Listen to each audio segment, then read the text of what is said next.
I'm Marc Weber of the Computer History Museum, and I am here on November 28th, 2022, with Freada Klein Kapor. Nope. I took his name as Kapor Klein. Kapor Klein. We'll leave it. Freada Kapor Klein and Mitch Kapor, one of whom is a pioneer of personal computer software, another one is a pioneer of diversity in the high-tech industry. So thank you so much for doing this. Really appreciate it. And I wanted to, so Mitch did an oral history 15, 16 years ago, so we have your background pretty well. Freada, if you could just very briefly give your background up to Lotus, and you founded the organization for sexual harassment, I believe, during your PhD or before that. Anyway. Okay. So, briefly, I think it's fair to say I've always been an activist. And I chose my colleges, applying to college, by the strength of their political movements. And so I went to UC Berkeley. And in doing field work with UC Berkeley, I was working with one of the first rape crisis centers in the US. I moved to the East Coast and continued that work. And in working at the Washington, D.C. Rape Crisis Center, we started getting calls about what we now call sexual harassment. But women themselves were making the connection that when their boss said, "sleep with me or you lose your job," that it was very similar to sexual assault or attempted sexual assault. So I did a survey, always being interested in research, did a survey of the 200 or so rape crisis centers in the US at the time, mid-1970s, to see if they were also encountering the same kinds of calls we were getting at the DC Rape Crisis Center. And every single one of them, in fact, had gotten that kind of call within the past year. So along with two colleagues, we started the first group on sexual harassment in Cambridge, Massachusetts, the Alliance Against Sexual Coercion, in 1976. I was involved in lots of things, became an expert witness. I went back to graduate school to get a PhD in social policy and research with a dissertation on sexual harassment, 20,000 research subjects, 10,000 men, 10,000 women, and I was recruited by Lotus as I was finishing my PhD. My job description at Lotus was to make it the most progressive employer in the US. Now let me back up and just, so Mitch, where did the impetus come from for these progressive programs at Lotus? And is there a larger story of social activists entering the corporate world, or was it really unique there? Well, in my case, it was more personal than political. In the early days, I had graduated high school at 16 because I had skipped a grade, so I was younger. I was a nerd at a time when there was no internet culture, nothing cool about it, and so was really a social outsider. And my interest at Lotus, when it became unexpectedly very successful, was to build the kind of culture where even a misfit like me would feel included. So that, I didn't want to send rocket ships to Mars, but I wanted to have a kind of a workplace where people could be themselves, didn't have to be somebody else, didn't have to conform to arbitrary standards, as long as you contributed to the work of the company. So that is what initially fueled it.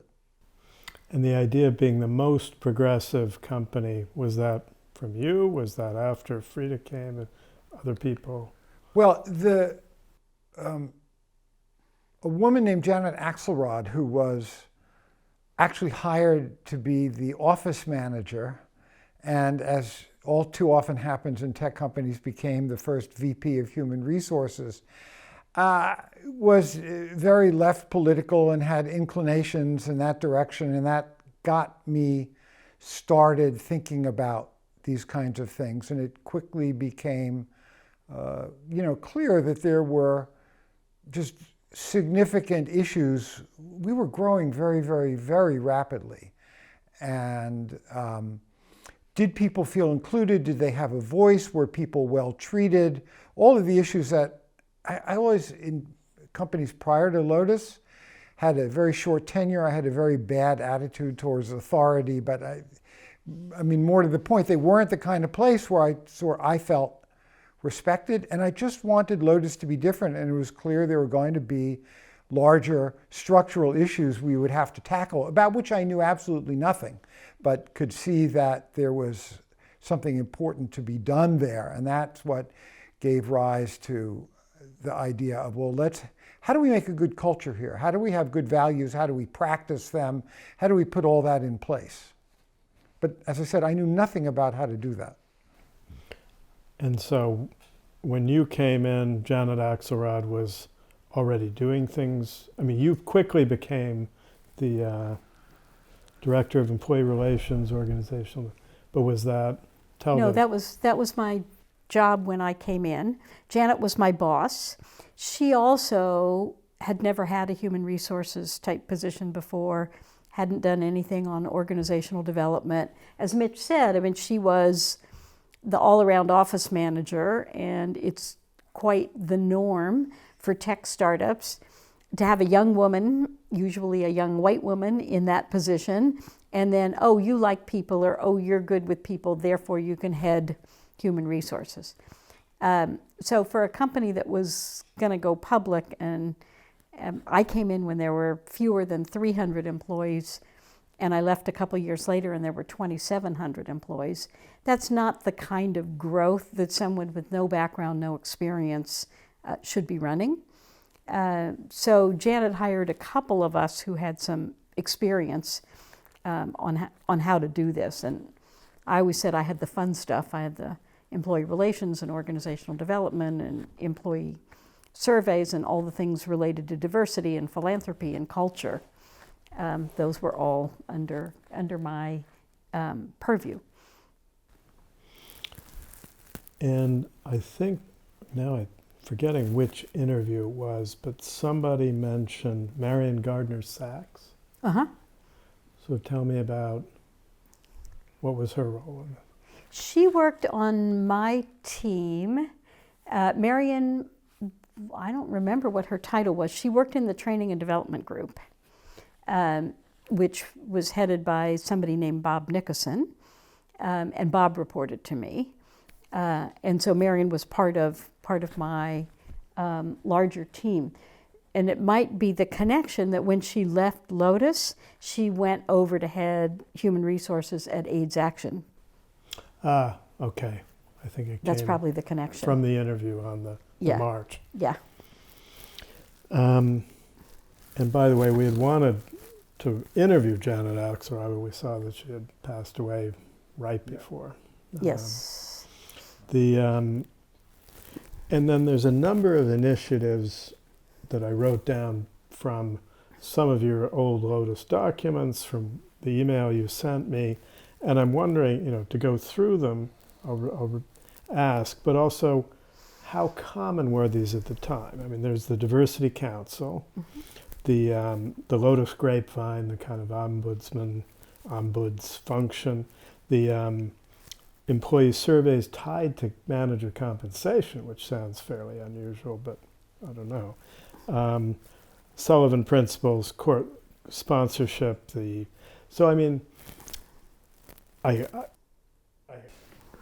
don't want to read through them all. I'll get to them, but I mean, where did these ideas come from? To do a diversity council? Were these from you guys? Were you copying DEC, which apparently was a leader with some of this? Barbara Walker at DEC. I don't know that name. No? Okay. So the Diversity Council was something that I started shortly after I came in. And I was looking at a diagonal cross-section of the company. I wanted every department or division, as well as every level represented, as well as demographic groups, to come talk about what was working, what wasn't working, who felt included, who felt excluded, what ought we be doing to promote diversity, to promote inclusion. People weren't talking about inclusion back then. And I think someone else who's been one of the Computer History Museum interviewees, Matt Stern. So my first few days on the job in 1984, I went around and introduced myself to every person who worked in Cambridge. And Matt was, I don't know how long he'd been at the company in 84. He was A year. Yeah, so he's in his early 20s, early mid-20s. And I go, and he puts out his hand and he says, "I'm Matt Stern, I'm gay, what are you going to do for gay people at the company?" And I said, "That's great, let's talk, there's a lot we can do for gays and lesbians at the company." I mean, that was a huge plus for me. I later found out that there were no other tech companies, no other corporations without gay representation on a diversity council. I mean, most of what passed for diversity in the 1980s, and this has been true of every diversity effort, you know, whether it's 80s or 90s or currently, that the gains have been primarily by white women, much more than by people of color, and certainly more than by LGBTQ plus populations.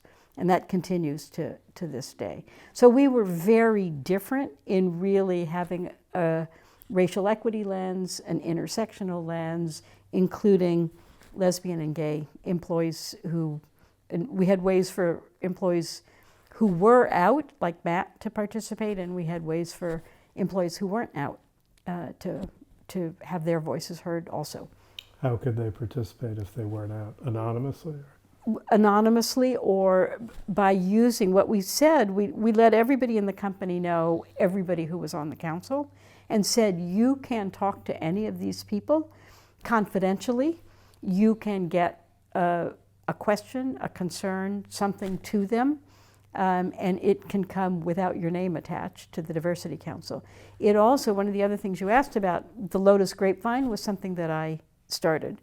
And from my various research positions in looking at employee complaint systems, that was part of my responsibilities at Lotus, it was clear, and my years of being an expert witness, it was clear that for-profit institutions and large nonprofit institutions, universities for instance, and government agencies that had an ombuds had lower rates of all forms of bias, harassment, and discrimination, and especially lower rates of more severe forms, because they provided a safe mechanism to surface those issues early and get them interrupted.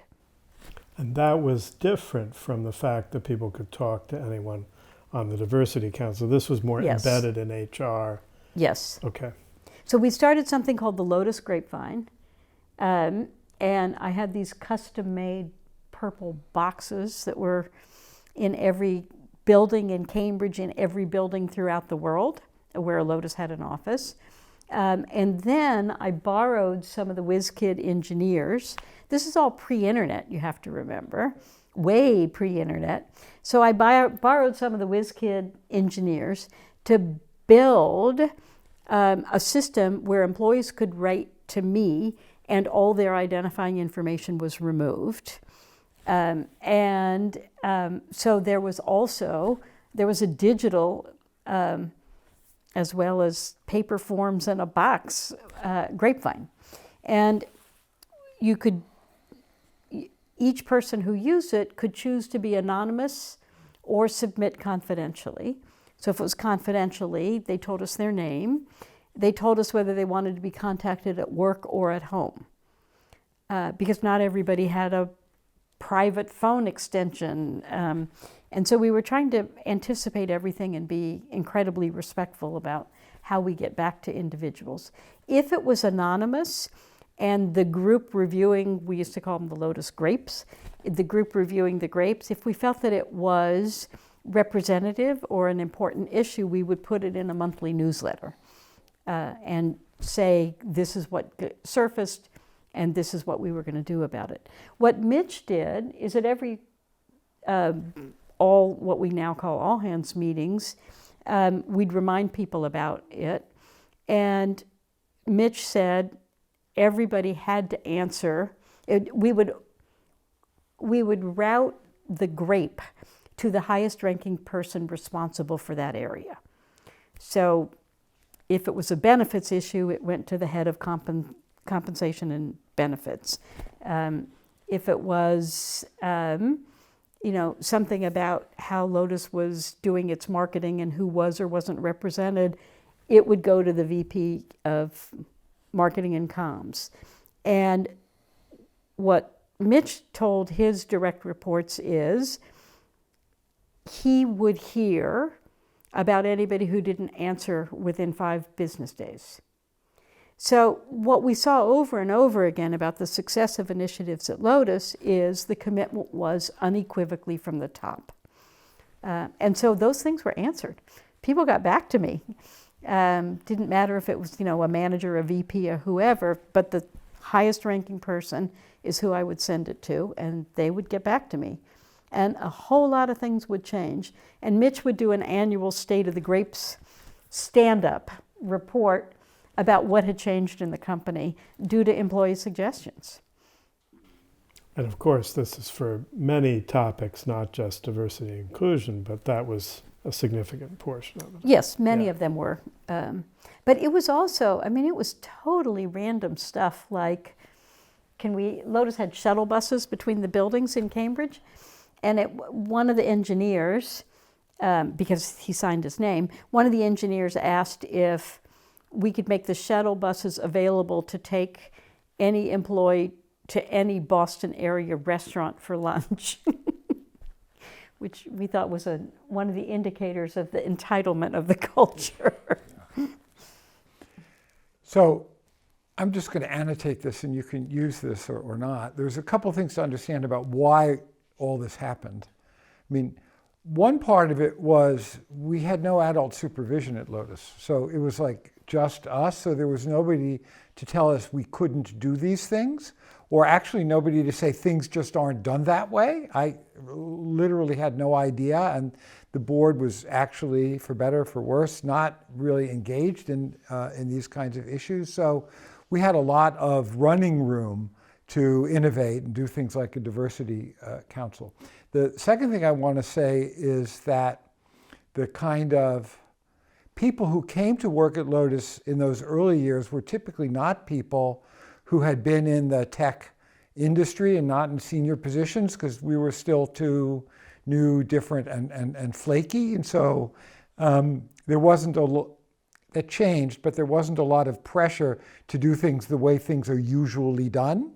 And then finally, your background and the training you got as an undergraduate in political thought, and you can characterize it how you want to characterize it, but was very concerned with issues of distribution of power and representation, and that training and that kind of thinking entered into how you wanted to structure things at Lotus. Certainly didn't come from Harvard Business School.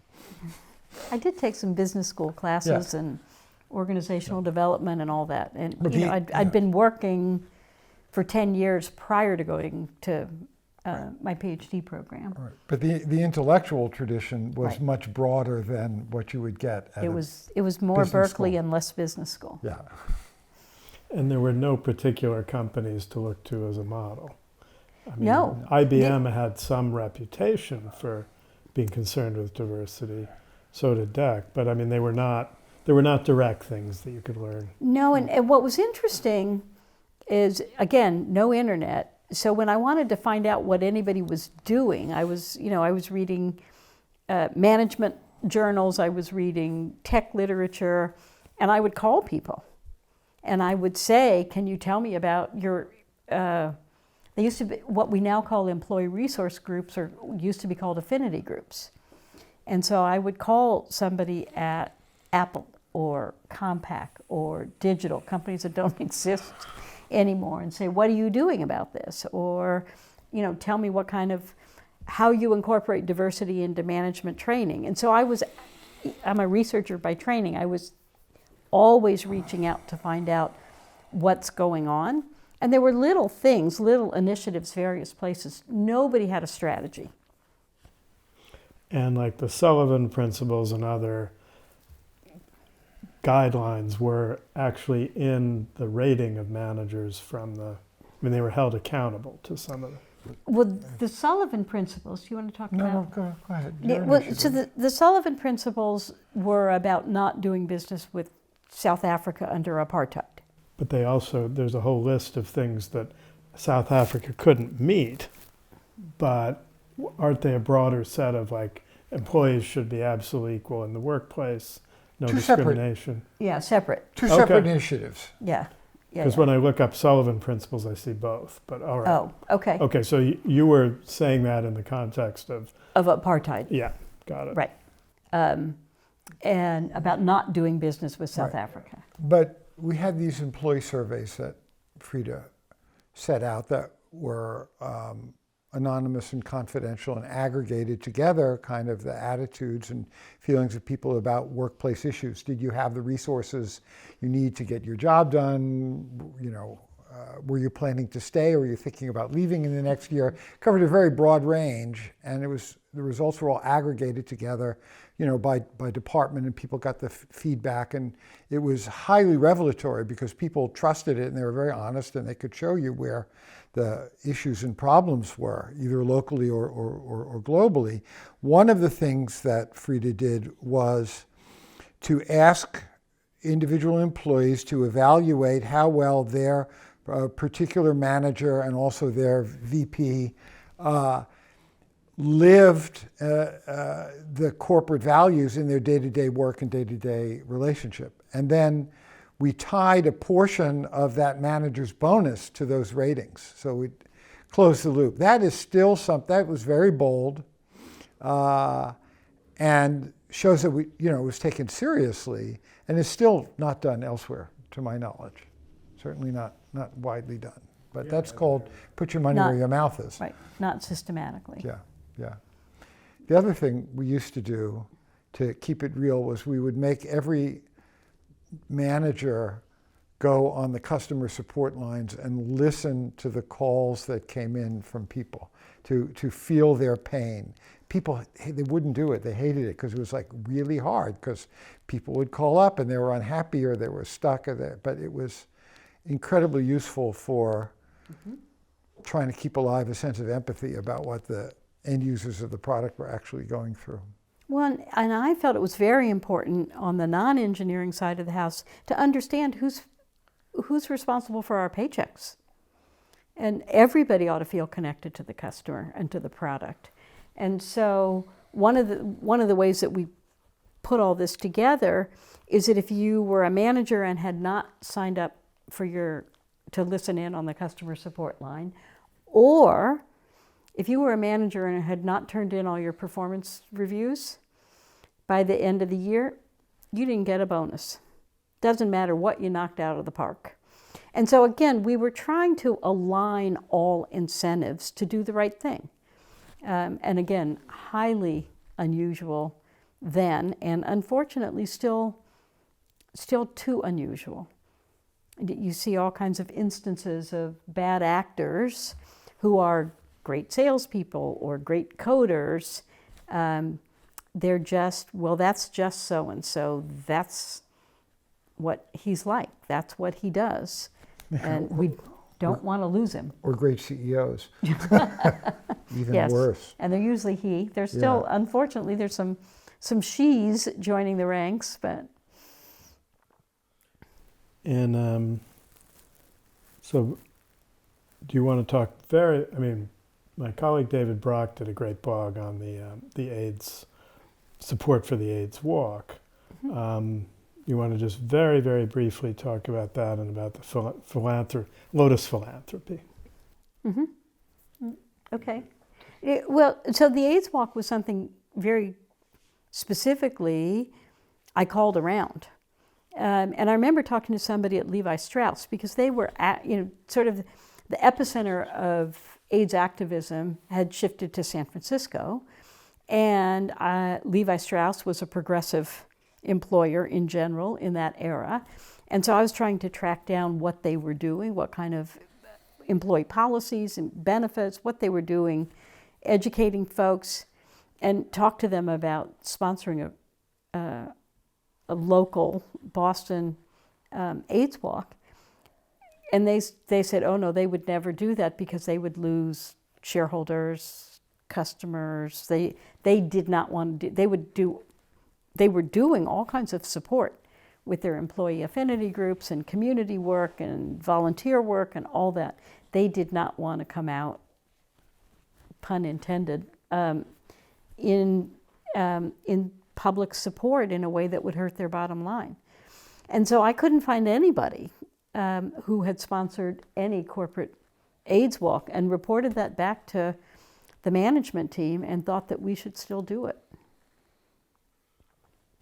And you did, and we did. Did not get pushback from. You No, got positive. no, we did it. We were right. You know, there's some photographs you've seen of big Lotus banner. And I mean, so early on, you were dealing with race, LGBTQIA, ageism, I believe, accessibility. I mean, were there any things that you didn't do that have become important now, and how much ahead of the curve was this at the time? Well, I think we were way ahead of the curve on LGBTQ issues, on racial equity, on childcare. Right, yeah, you started them.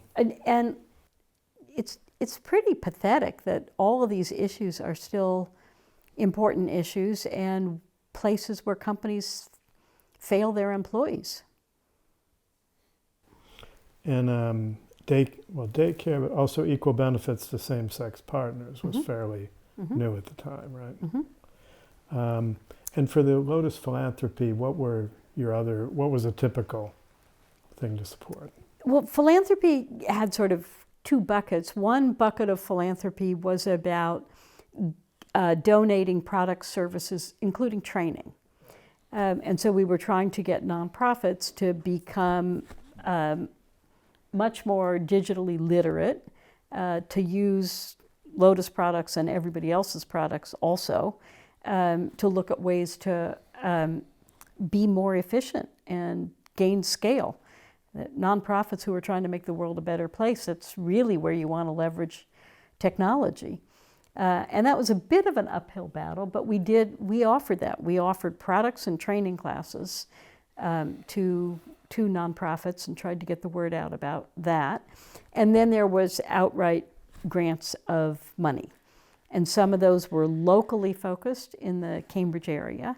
And some of those were responsive grant making to things that came over the transom. And so it took a while to evolve a sort of established set of philanthropic concerns. Right, but there was a strong employee voice in it, because Yes. it was largely employee-driven. It was another sort of employee committee that Separate from the Diversity Council. Yeah. separate from the Diversity Council. Yeah. So one thing we didn't do is we didn't have a .org. But there were no .orgs, because it was the 1980s. We've asked how things have evolved. We didn't have a .com then No, either. we didn't have a .anything. But the idea of having a sort of separate but parallel organization or a subsidiary or a distinct organizational group that was impact focused within the context of the larger thing, that was an idea that really took the internet to bring about. So you ask. So big tech companies had a separate foundation. But that was often later, Oh, when much they were later. very mature Much later. companies. Right. Right, we'd got, The Ford got Foundation. got an endowment, and it was over there. Ford Foundation was family money, not the True, that's not not connected the, with the company. not the company. Yeah, But if you think about Intel or some of those, yeah. Packer. Well, those were No, those individual were- too, those yeah. are- those- are the no, founders. those were Right. family. Hewlett, Corporate foundations were, I don't know the history there. Yeah. But that, Well, they were usually donations of stock Yeah. when the companies went public to establish the foundation. Right. and education. Were you thinking also one of the ways with diversity, to try to get more people trained and you might be future employees, was that? We weren't doing access at that point. One of the things that's pretty interesting is that there were more women studying computer science in the 1980s than almost any time since until very currently. Those were overwhelmingly white women. But it was not, because software was packaged and it was packaged with documentation departments were overwhelmingly female, but these were technical women. And so it was interesting because there was not the same gender split that you see more recently, since packaged software went away, when it's just downloaded. So the only technical women people see now are programmers. And there was just not a sense of a different path for technical people. It's true. And testing used to be more of a thing, too. Mm-hmm. So in terms of outcomes, how did you measure, or did you try? I'm sure you tried, but how could you evaluate the impact of these programs?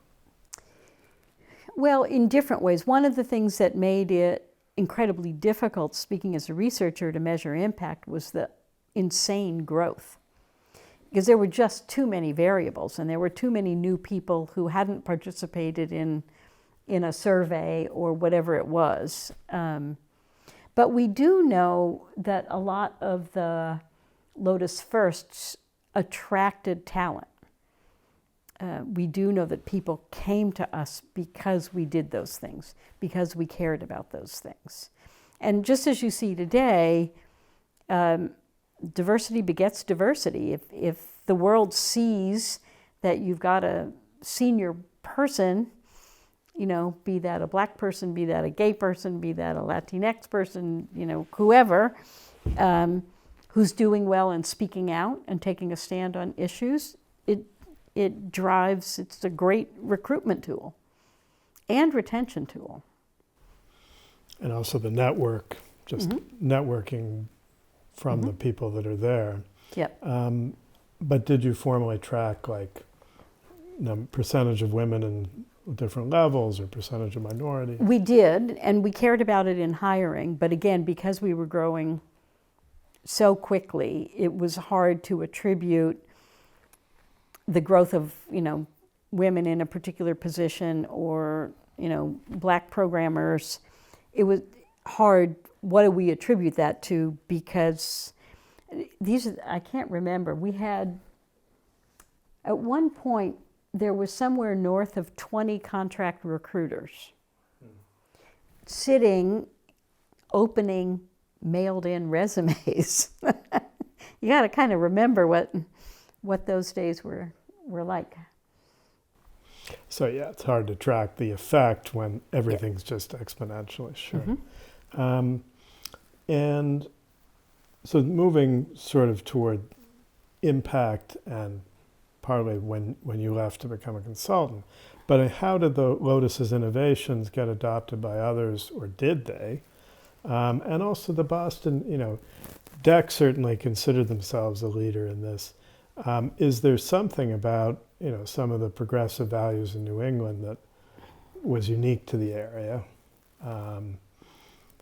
And what do you feel that other companies did follow directly, copy? I think Lotus alumni were the best culture carriers. And for years and years and years, I heard from former employees who were now, whether they were the VP of engineering or whether they were the VP of human resources or wherever they went, different positions, they would call for advice or, can you help me adapt the Lotus policy on whatever, or how would you handle this situation? Yeah, the Boston software scene, it was like a very bright meteorite. I mean, it flared up like a meteor hitting the atmosphere, but then it, the center of things moved to Silicon Valley, and the impact that Lotus had, I agree with Freada, very much happened through its alumni who spread out over the tech universe and had influence at all the different companies that they subsequently went to. And what made efforts at other companies succeed or fail around diversity and inclusion? Well, I think two things. Most importantly, as I mentioned previously, whether there was unequivocal commitment from the top.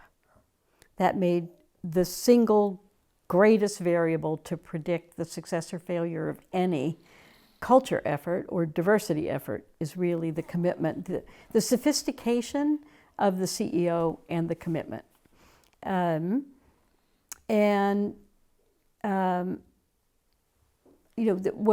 What I talked about before in terms of aligned incentives, that's one practical manifestation of commitment from the top.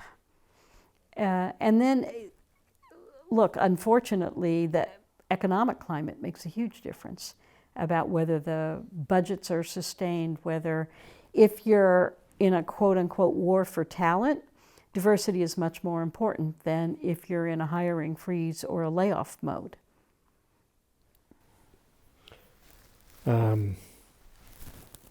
Were there other companies you're aware of that did directly tie compensation, like bonuses?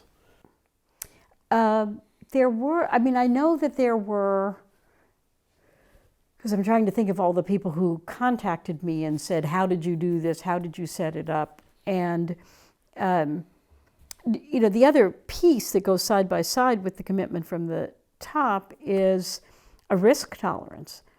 A tolerance for pushback by customers or board members or shareholders or somebody.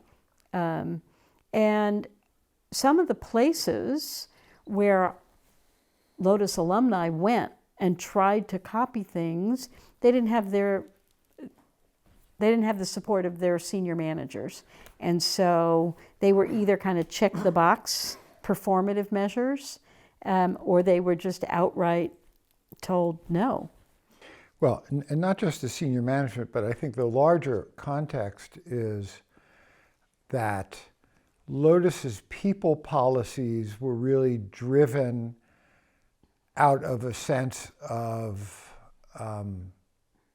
what was going to work for people, not what was going to minimize the risk to the management, but the entire employment law profession is organized around that latter principle of minimizing risk. And so in order to really have a progressive culture, you have to tackle that, because the minute you try to do something, if the lawyer says, oh, you can't do that, or that's risky, and the CEO says, I got to do what the lawyer says, and game over.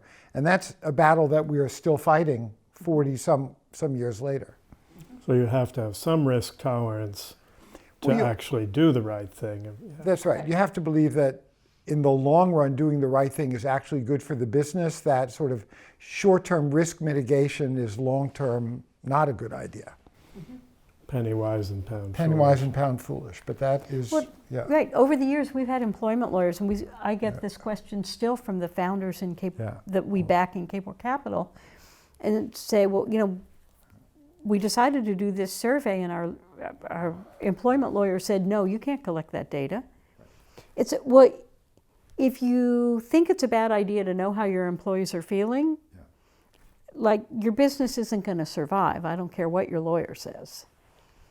The mere idea that collecting data gives you unnecessary exposure is nuts. Yeah. But prevalent. Mm-hmm. Yeah. No, I can see. But if you don't, business might make it, but you're losing out on things that could make the business stronger. Mm-hmm. You are. And, so in our collection at the museum, we have a few things from Fairchild, a few from Lotus, a lot from DEC. Unfortunately, we have all their kind of PR and press stuff and around the documentary they did. But we don't have the actual records of the Valuing Diversity program there. So it was very disappointing. We thought we had, when we went through. But DEC certainly portrayed itself as being a pioneer in this. And that they tried to make a number of arguments that made business sense, that it was, this is what gave them business strength. Yes, they did. So, I meid you did consulting to them after. Yes, after they were Lotus. a client of mine after I left Lotus. Yes, and they did take it seriously. By the mid to late 80s, when they were trying to implement a lot of the diversity initiatives, their culture was set. And that's another point here, which is the most successful initiatives are baked in at the beginning. And so there were some very senior managers at DEC that were not bought in at all. And so unless somebody was going to tie their promotion and bonus and everything else to, you got to do this, there were pockets that functioned with a high value of diversity and pockets that functioned with a disregard. And with Ken Olson, how much did he believe in? He believed in it, and you met him in a different context. Totally. And I know a conversation I had with Mary Rowe, who was the ombuds at MIT, who talked to Ken. And many of Ken's values were driven by his religious beliefs. And so it gave a very strong moral fiber and a very strong emphasis to the culture, but it also meant that there was a certain rigidity to what was forever off limits. Well, I do remember lots of discussion about alcohol, for instance, and no alcohol at any company event. Now, I wouldn't put having alcohol at a company event at the top of my list of progressive whatevers. I do remember it as symbolic. So, race, age, things like that, he was supporting. Yes, But veteran status, military, yeah. And who were your other clients in that? Oh, in the goodness. Or typical ones? Well, lots of startups that came from Lotus founders. I was also, lots of my clients were also big international firms and not just tech. And so everybody from Goldman Sachs to McKinsey to Harvard Business School. The UN, the World Bank. And go on. No, any place that, these elite institutions run largely by white men who would periodically have zipper problems, she was the final common pathway. She would sooner or later get the call to, that's when they would pick up the phone. We have a problem. That's right. That's often what prompted it, but not always. And who would be calling, the corporate counsel or the PR? Sometimes corporate counsel, sometimes board, if it was the CEO. Often the Wall Street Journal. So your firm was providing help with whatever issues they might. Well, because of my research background, I wouldn't go in unless I was allowed to do a rigorous, both quantitative and qualitative fact-finding of what was going on. And so there were a bunch of places that just wanted, PR or performative nonsense or something, and I would say, wrong person, wrong firm. And how would you do quantitative? How would I do surveys? Okay. So to go in and to find out, okay, is this an isolated problem, or is You there? would go in and first always do focus groups Yeah. to find out what you should actually be surveying on. So it was Yes. a very rigorous, multi-step process, and you had certain standards about who had to be in the focus groups. If the company wouldn't Right. make a representative set of people available to the focus groups, you would say, I can't design. Right. The- I had to have the employee rosters and pick the focus group participants myself. Yeah. And I would do it random. So, if it was a 40,000 person company, I put everybody into their various departments and demographic groups and said, okay, for this group I need every 50th person, for this group I need every 5th person. And literally I went through their employee rosters not knowing anybody and picked out the names, and then I'd submit them and I would send out the invitations, and companies that would say, oh, no, you can't have this person, you can't have this. And the only, if they'd say, okay, this person's on medical leave, or this person gave notice, I'd say, okay. But if they say, no, this person's a troublemaker, I'd say, I want them in. That's who I want. Yeah. Tell me who the other ones are. So a lot of companies would call you, and what they wanted was for you to just do your thing, come in and deliver your thing, your can. Right. You say, I don't have a canned thing. I only do customized work. Right. That fits your particular situation, your employees, and that. Yeah, I need to know what's going on. Right. And this was, sexual harassment was a common reason to be brought in, but were some also around diversity more broadly? All kinds of what we think of as a broad definition of diversity issues. Sometimes it was turnover, with turnover in a certain department, or turnover of, we can't retain black employees, or. Polaroid had been an example of a progressive company at one time. Is that right? Yes, they had been, and we had a couple of Polaroid managers in the ranks of Lotus managers, and that is actually one thing I did is I would welcomed any manager who'd come into Lotus, like what worked at your last company. Tell us. Once we had a big sales force, they were almost all IBM. So we had a lot of fun undoing the IBM culture. Did they sing you the song, Ever Onward IBM? Most of them said IBM stand for I've been moved. And well, it's not just the IBM culture; it was the IBM Sales Culture. Yes. It was just Yes. but that was a big part of IBM culture overall. Yeah. Right? Yeah. But it was about making your quota. It was an army of navy blue suits. Yeah. Yeah. But they were good salespeople for Well, Lotus. for a certain definition, yes. Yeah. For a certain market. For Yes. major corporate clients. Yes. Right? Yeah.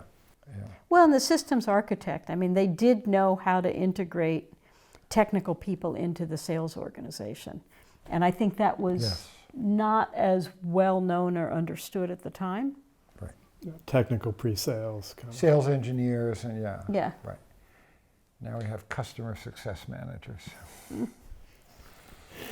And Wikipedia said you, Freada, were involved in, gave input on the Civil Rights Act of 1991. I did. Did that, most of the major law had been set by the 70s, is that right? For, the framework of affirmative action, the equal opportunity Civil Rights Act of employment. 1964, 91, Right. and some of the other things modified it. But yes, I testified in Congress for the Civil Rights Act of 1991, which was right after Anita Hill had been subpoenaed and testified. She did not come forward voluntarily. People say she came forward voluntarily. That is not what happened. I remembered she was subpoenaed, I thought. She pardon? My vague recollection is she was sort of asked. She was subpoenaed. But did that, over the course of really from the 70s till now, how much has the legal framework changed in a way that really has impacted this work? day to day? Not all that much, and not all that positively. I often say, with for a little bit of hyperbole, that discrimination law is the worst thing that ever happened to diversity. Because, I don't mean that entirely, that there were very important protections that got put in place in the 60s in particular. But as the example Mitch gave earlier of employment lawyers use the threat of a discrimination lawsuit to not do things that need to be done in terms of making workplaces more welcoming. It becomes an excuse. Or they're genuinely fearful, but Right. either way it doesn't Right. happen. Well, if an employment lawyer sees employees as enemies who might file lawsuits against the company, you've already lost. Yeah. Didn't you also have an objection to sort of the fundamental definition or the way sexual harassment law is framed, which is its own issue? Well, it wasn't ever, sexual harassment came in the side door of sex discrimination law. So there wasn't, nobody ever debated what it should cover, what it shouldn't cover. It was not, it evolved through case law in a not very helpful way. In what way? Well, and again, it is, there is a range, a very wide continuum of behavior that falls under the definition of unwelcome sexual attention. And for it all to be lumped together, and so the worst things about how sexual harassment law has evolved is sort of mandatory reporting, mandatory investigation. And so if you're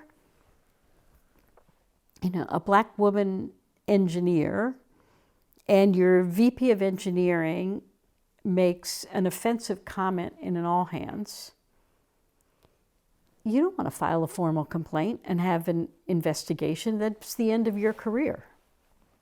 And so there's no nuance about how might I get the message that that comment or so-called joke was inappropriate, so that the person understands the impact of their behavior as a leader, but it's not necessarily, especially if it's done in a setting like an all hands, that it's not attached to any one person. And I'm assuming that something like the Lotus Grapevine was designed to deal with. Exactly. And for years I looked for a tech-enabled ombuds, and we actually found someone.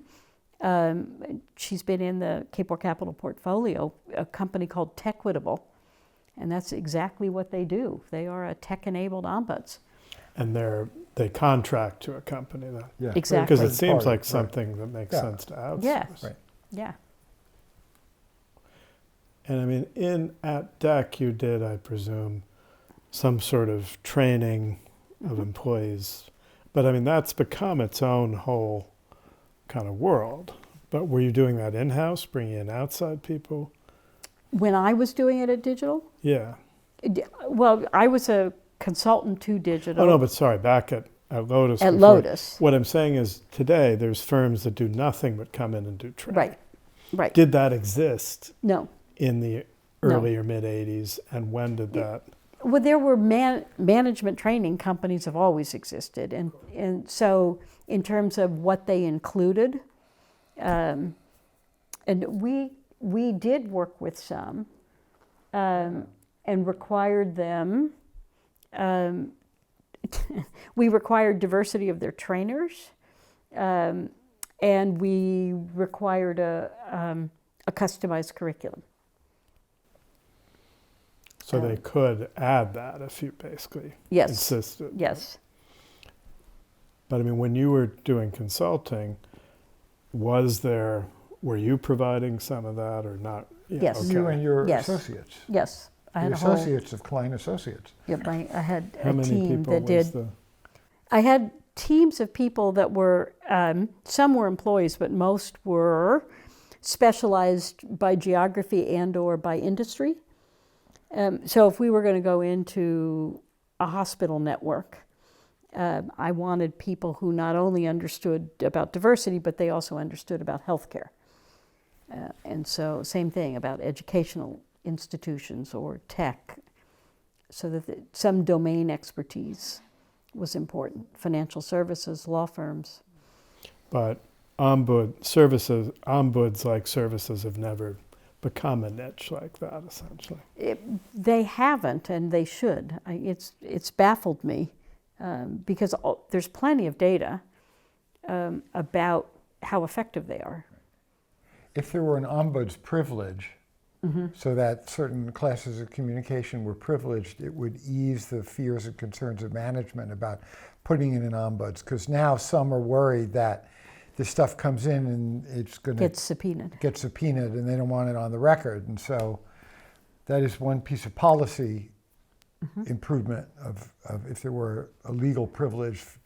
There used to be, and it Right. eroded. But if it came back, that would actually make a difference.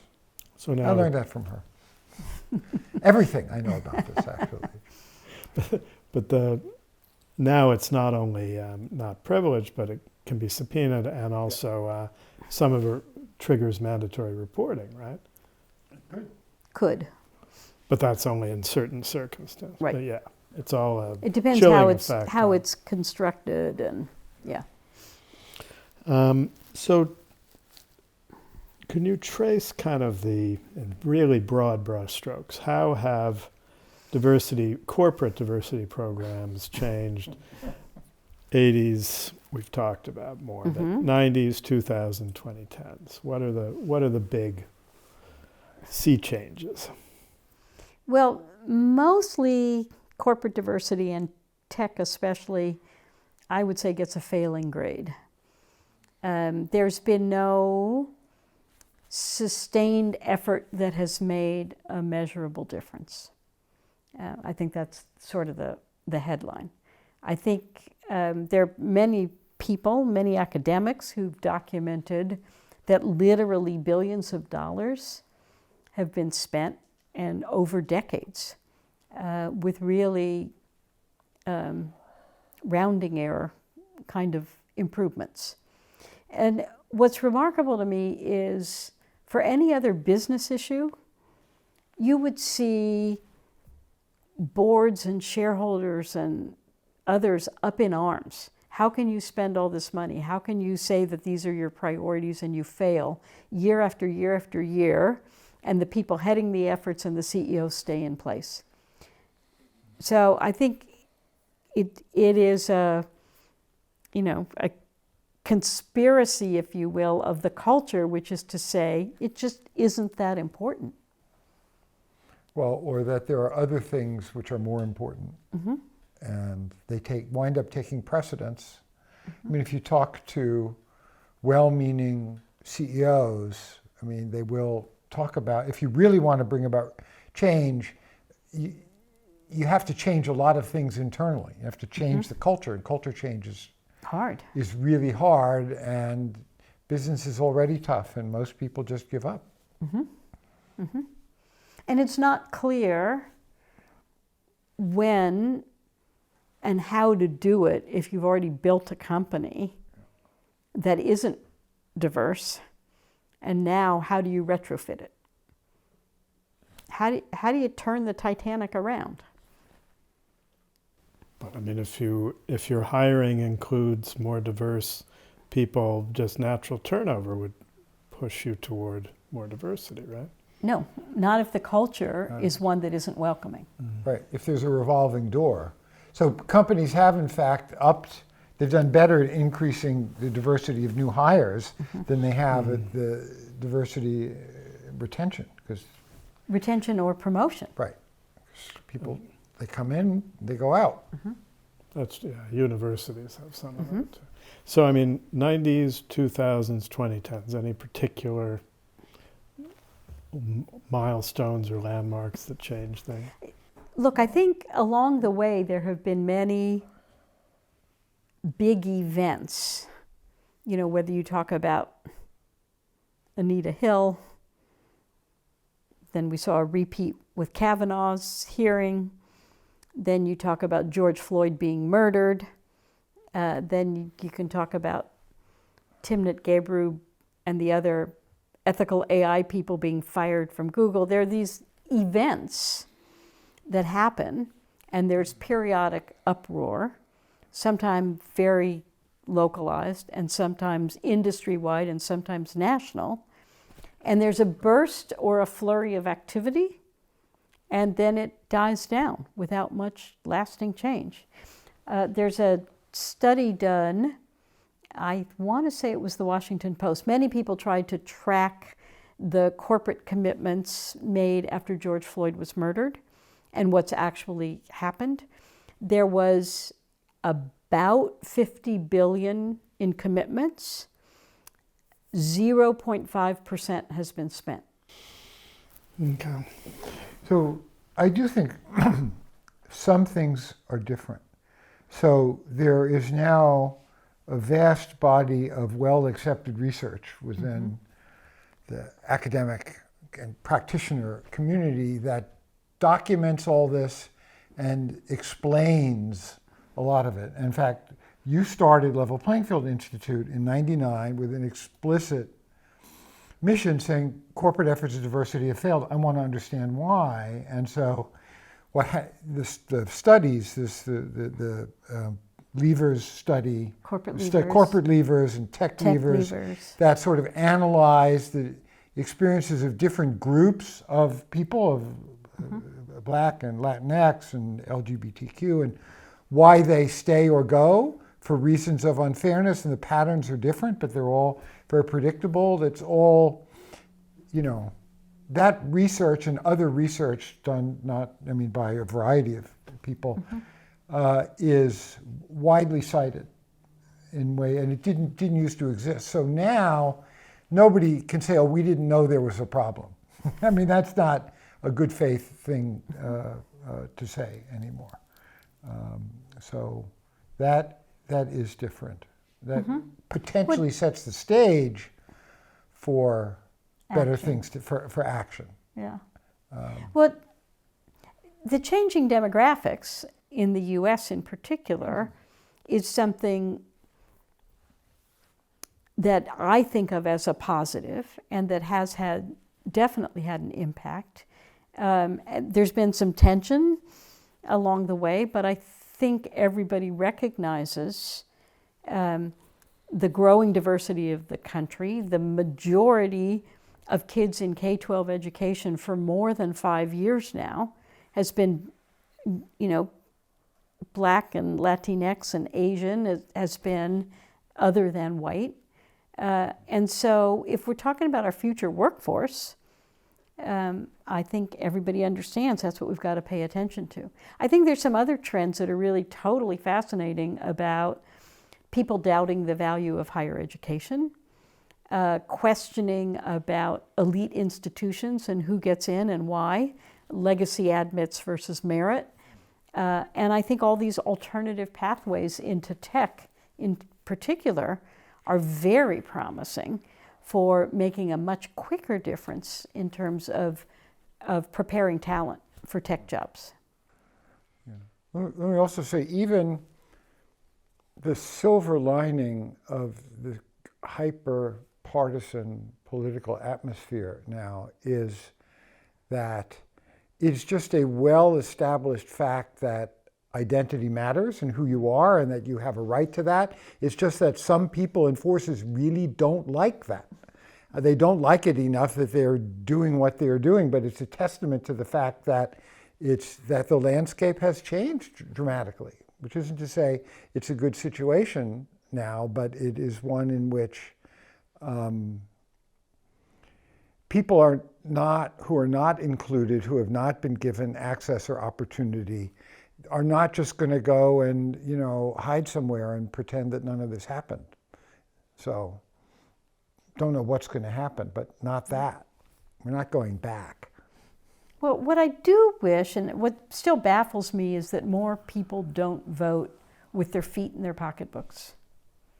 that I would have expected, but I'm an optimist, I would have expected by now this sort of separation of companies by culture and values. And that there would be some companies that are exponentially more diverse than others. And it just hasn't played out that way. No. And some, I think it's confusing to figure out between, as you were talking about before, between all of the corporate PR, it's really hard to figure out from the outside what's it like to be fill in the blank. What's it like to work at this place? Yeah. I have a theory about this. Yeah. Well, it's like climate change, which is that, you know, it was a long time when people were talking about climate change, but it was just not taken seriously. It's now taken seriously by everyone except fringe and you know, and the rear guard, and we haven't had that inconvenient truth moment in diversity. I don't know, you know, if or when we will, but it's still possible to kind of, if you're in business and in power, to sort of take a business as usual kind of stance, even acknowledging, yes, there are issues we're working on, but you know, I don't know what kind of event or events it would take. Some people thought it might have been George Floyd's murder, but we're not there yet. I'm curious. It could still happen, though. I'm curious what you think. I mean, having grown up mostly in Silicon Valley, worked in it, you know, it seems that there's sort of a shadow ecosystem of employees of tech companies are much less diverse than contractors in the whole support system, whether it's translators or contract testers or writers or whatever. And they can be older, less white, less male. And it seems, you know, there, in a way there is diversity, but it's unequal. In other words, the more diverse people are there, they're just getting paid a fraction and they're not on the campuses. Right. They're second-class citizens. Second-class citizens. Right. And no benefits. so, I mean, but I wonder if that's why the system, in a way, you get the benefit of the brains of a lot of these people. You just, and it's even better, you can pay them less in a way.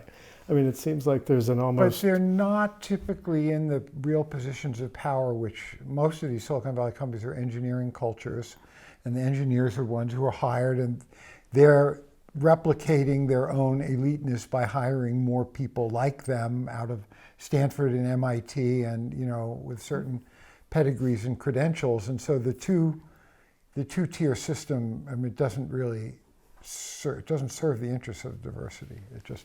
Oh no, not at all. But you're saying you don't get their brains or their... You don't Right. know, that's right. That's right. So the whole effort to recruit people of color into the Googles and other companies in non-technical roles, we're always critical of that because you're not going to be, I learned this from her, in the seat of power or influencing the company. You're not taken seriously. I mean, heck, at Google, if you didn't get your PhD from a top-tier institution, they didn't think that you were going to succeed. They might hire you, but they wouldn't, you know. Google was asking SAT scores of people who were in their 40s. Yeah, I know. I did a interview people for the Google Corporate History Project. Just so Yes, it was very bizarre. But also, and then we'll go to the one word.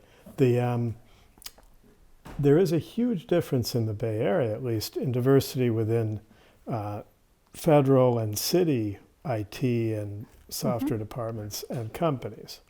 Now, I presume that is mostly because of what? Is that more networking? People have connections there, or is that the various laws that are actually being applied more within government departments? Why is there such a big difference? Well, Mitch referenced the Tech Leaver study that we did in 2017 out of the Kapor Center. And it looked at why different groups, demographic groups, voluntarily leave tech. And one of the things, and the core of the study was a couple thousand engineers. And one of the things we found is that engineers working as engineers in non-engineering companies had much better experiences.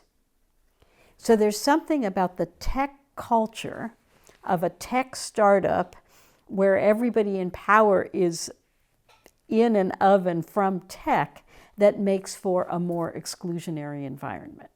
And so if you're you can be head of engineering of a hospital system, and you can have a $1 billion budget. We know somebody in that position, and how you're treated and how you feel about your workplace is dramatically different than if you're working in a tech company. What would be an interesting piece of research, if it hasn't been done, is if you controlled for not the budget, but the type of technical work that's being done. Yeah. Like if you had some categories like, this is what it means to be working on operating systems or system software, and this is systems integration, and this is sort of front-end UI, and if you controlled for that across employers, I think one thing you would find is that different employers have a different mix. It's like, if you're government IT, they're generally not developing new operating systems, whereas